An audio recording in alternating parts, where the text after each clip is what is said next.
हरे कृष्णा। आज हम व्याकरण का पाठ 2 वर्ण वर्णमाला पढ़ेंगे। सब बच्चे बुक में ध्यान दो। हम कुछ भी बोलते हैं तो हमारे मुंह से कुछ ध्वनियाँ निकलती हैं और ये ध्वनियाँ कुछ अर्थ मतलब रखती हैं और दूसरे व्यक्ति को हमारी बात आसानी से समझ में आ जाती है। जैसे हम कुछ बोलते हैं, है ना, तो हमारे मुंह से जो आवाज़ निकलती है उसको बोलते हैं ध्वनि, है ना। और जो हम बात बोलते हैं उस हर बात का कोई ना कोई मतलब होता है, तो इसी कारण हम जो बोलते हैं वो बात दूसरों को समझ में आ जाती है ना। तो ये क्या रहता है, भाषा इसी को कहते हैं कि हम हमारे मन की बातों को इस तरह से बोलते हैं कि वो दूसरों तक पहुंच सके, दूसरे उसको बात को समझ सके। ठीक है बच्चों, अब आगे देखते हैं। जैसे ब त क शब्द की ध्वनि है ब आधा। ये देखो, ये जो ब के जो नीचे मात्रा लगी इसको क्या बोलते हैं, आप सबको पता है, ये हलंत है। इसका मतलब आधा ब। इसमें जब अ वर्ण मिलेगा तो ये पूरा ब बन जाएगा, प्लस आधा त प्लस उसमें अ मिलेगा तो ये पूरा त बन जाएगा।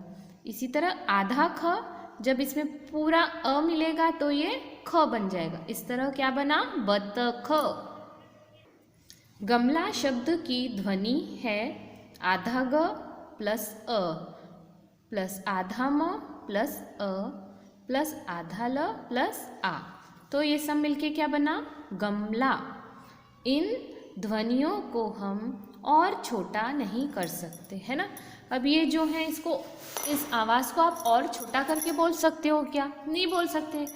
तो ध्वनियों के लिखे जाने वाले रूप वर्ण या अक्षर कहलाते हैं। तो हमने क्या पढ़ा, हमारे मुंह से जो आवाज़ निकलती है वो ध्वनि होती है ना, उसको और छोटा नहीं किया जा सकता। और इन ध्वनियों को हम लिखते हैं तो वो जिस रूप में लिखते हैं वो क्या होता है, वर्ण या अक्षर होता है। ठीक है, ध्वनि भाषा की सबसे छोटी इकाई होती है। ठीक है बच्चों, भाषा की सबसे छोटी क्या है, इकाई कौन सी है, ध्वनि। वर्णमाला, वर्णों के एक निश्चित क्रम को वर्णमाला कहते हैं। ठीक है, वर्णों के निश्चित क्रम को क्या कहते हैं, वर्णमाला। जब फूल अलग अलग होते हैं तो वे केवल फूल होते हैं, लेकिन जब हम उन्हीं फूलों को एक धागे में पिरो देते हैं तो वही फूल माला के रूप में बदल जाते हैं।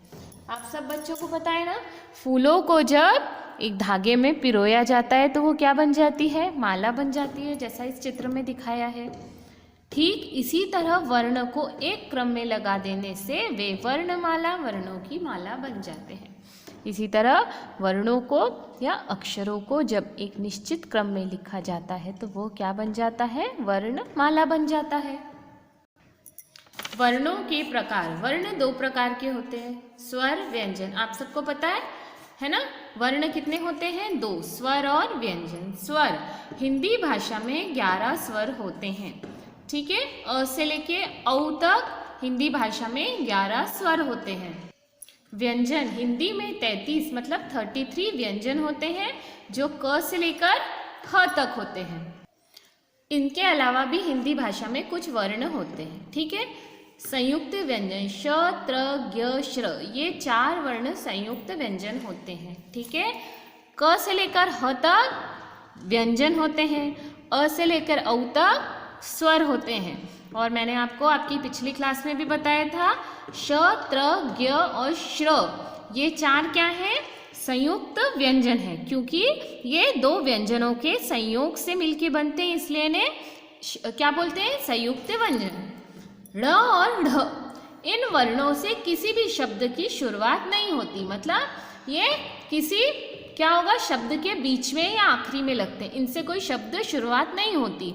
जैसे सड़क, पढ़ना आदि। अम और अह, अम और अह स्वर नहीं होते, ये होते हैं अयोगवाह।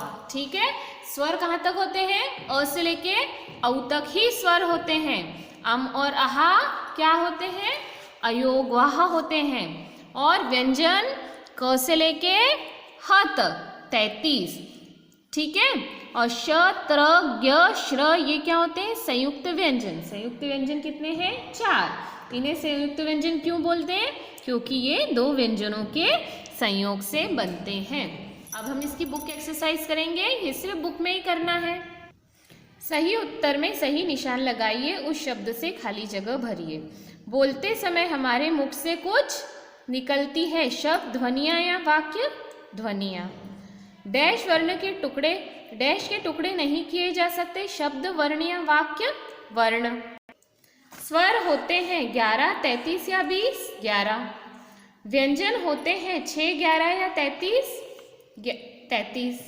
चित्रों को ध्यान से देखिए, पहला वर्ण अक्षर बदलकर शब्द बनाइए। जैसे जोड़ा, जो की जगह घोड़ा लिखा है। साथी, सा की जगह हाथी हो जाएगा। बाकी के शब्द आपके लिए होमवर्क है, आपको स्वयं से करना है, ठीक है। चांद में छिपे स्वरों और व्यंजनों को छांटकर तारों में लिखो। ये देखो चांद में सारे स्वर और व्यंजन लिखे, तो एक तारे में स्वर और दूसरे में व्यंजन लिखना है। ये भी आपका होमवर्क है, आपको ये स्वयं से करना है। फूलों को एक धागे में पिरोने से माला बन जाती है और वर्णों को क्रम में लगाने से वर्णमाला बन जाती है। अगर हम सब एक साथ मिलकर रहेंगे तो क्या बन जाएंगे? बलवान, कमजोर या धनवान? क्या बनेंगे? बलवान। अब आप इस पाठ को पुनः पढ़ो, समझो। हम हमारी अगली क्लास में मिलेंगे। Thank you. हरे कृष्णा।